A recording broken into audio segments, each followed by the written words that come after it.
ओम शांति। 6 नवंबर की मुरली का सार है।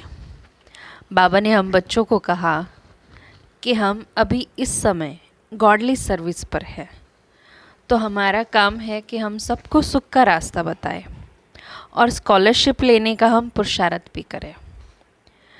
तो बाबा ने कहा कि संसार में जो है आत्मा के बारे में किसी को नहीं पता, और कैसे हम आत्मा परम धाम से आती है और आकर पाठ बजाती है। और बाबा ने कहा आवागमन के इस चक्कर में आती जाती हम भूल ही गए, इसलिए बाबा को आकर वापस हमें आत्म अभिमानी बनाना पड़ता है।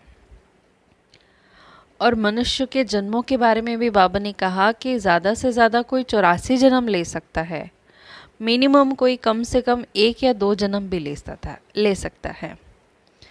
तो बाबा ने कहा जब आत्मा अपने आप को ही भूल गई तो बाबा को कैसे जान पाएगी।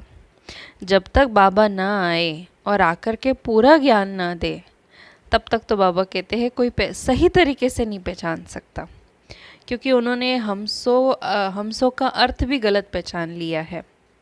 वो तो ये मानते हैं कि आत्मा ही सो परमात्मा है, पर बाबा ने कहा नहीं, हमसो अर्थात हम आत्मा इस पूरे संसार चक्र में कैसे अलग अलग हर युग में वर्णों में आती हैं, इसके बारे में बाबा ने कहा कि सत्युग में हम ही देवता थे, त्रेता में क्षत्रिय बने, द्वापर में बाबा कहते वैश्य समान आत्मा बनी, और कलयुग में शूद्र, और संगम युग में ब्राह्मण।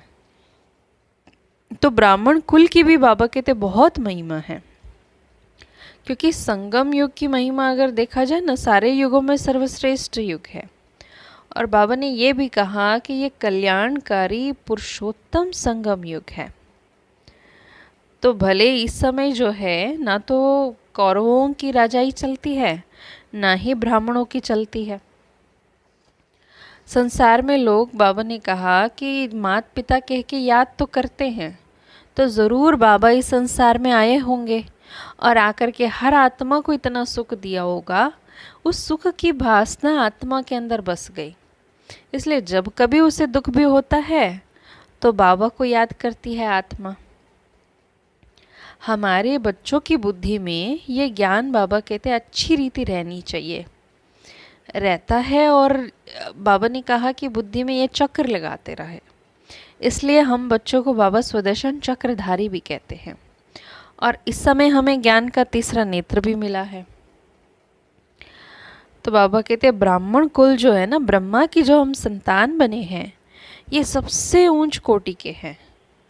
एक तो बाबा ने कहा देखो, बाबा आकर के हमारी पढ़ाई की सर्विस करते हैं, हमें संभालने की सर्विस करते हैं, और तीसरा हमें श्रृंगारने की भी सर्विस करते हैं।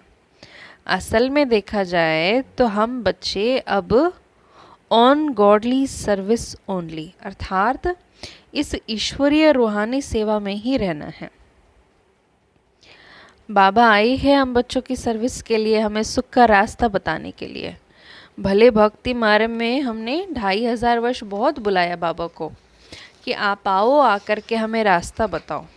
अब बाबा कहते चलो वापस अपने घर, ड्रामा पूरा हो रहा है और आत्मा को अब वापस अपने घर जाना है। और बाबा आकर के हमें इन सारे दुखों से छुड़ा देते हैं। एक समय आएगा कि संसार में बहुत हाहाकार, त्राही त्राही मचेगी, और बाद में जय जयकार भी होगा। अब बाबा कहते आप बच्चों की बुद्धि में है कि किस हद तक हाय हाय होगी और कैसे नेचुरल कैलामिटीज़ होंगी। और यूरोपवासी यादवों के द्वारा कैसे बाबा ने कहा कि जो बॉम्ब्स वगैरह होंगी, विश्व युद्ध होगा, वो भी एक कारण विनाश का बन जाएगा। बाबा ने श्राप की बात करी। जैसे संसार में ना लोगों को बहुत डर रहता है कि भाई कोई गुरु साधु सन्यासी हमें श्राप ना दे दे, या कोई देवता हमसे रुष्ट ना हो जाए, वो हमें ना श्राप दे दे। तो लेकिन बाबा कहते जिनकी बुद्धि में बहुत अच्छे से ज्ञान समझ में आ जाता है, तो वो ये समझ जाते हैं कि कोई एक्चुअली हमें दूसरा श्राप दे ही नहीं सकता। असल में श्राप देने वाला तो रावण ही है। बाबा हम बच्चों को वर्षा देते हैं और रावण आके श्राप दे देता है। भले भक्ति मार्ग में बाबा ने कहा श्राप उतारने वाले भी बड़े होते हैं और बहुत रिद्धि सिद्धि वाले भी होते, तो बहुत कमा भी लेते हैं।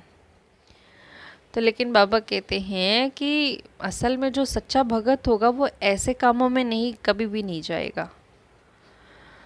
तो इसलिए बाबा ने इस समय हमें समझाया कि अगर हमें परमात्मा का साथ मिला है तो हमें कभी कोई मनुष्य का श्राप तो कम से कम कभी नहीं लग सकता है। ये डर खत्म हो जाना चाहिए।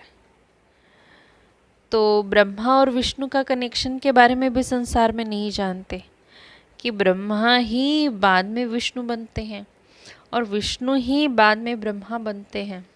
इसका भी अर्थ संसार नहीं जानता है। तो यज्ञ की शुरुआत में बच्चों को बाबा ने कितने नए नाम दिया था, पर कई लोग ज्ञान छोड़ के भी चले गए। तो इसलिए बाबा कहते ब्राह्मणों की माला ना बना नहीं सकते, क्योंकि आज आत्मा कभी ऊपर तो फिर नीचे, ग्रहचारी भी बैठ जाती है फिर तो कई बार। तो सेवा की युक्ति भी बाबा ने बताया कि हमें ऐसा स्लोगन बनाना चाहिए कि जैसे कि बाबा ने कहा कि चक्र को जानने से हम कैसे चक्रवर्ती बनेंगे, किस तरीके से आत्मा इस सृष्टि चक्र में वर्णों में आती है। बाबा ने कहा ये स्लोगन बना करके अब बच्चों को सिखाओ।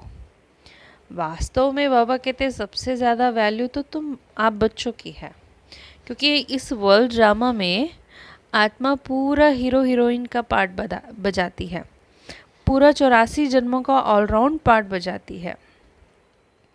इसलिए बाबा ने कहा कि आपकी वैल्यू बहुत ज़्यादा है। हीरे जैसा बन जाते हैं। तो बाबा कहते हैं जब ऐसा जन्म हमें मिला हुआ है तो हम कौड़ियों के पीछे क्यों जाए फिर।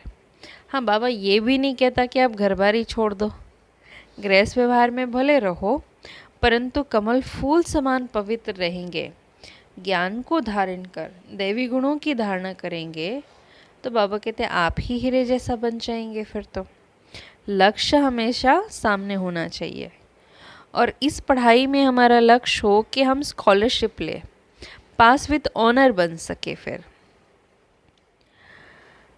तो कृष्ण की भी बात करी बाबा ने आज कि असल में कोई कृष्ण गोपियों को ज्ञान नहीं सुनाता या मुरली नहीं सुनाता। बाबा ने यहाँ तक कहा कि कृष्ण के गोपियाँ तो वहाँ होते ही नहीं हैं।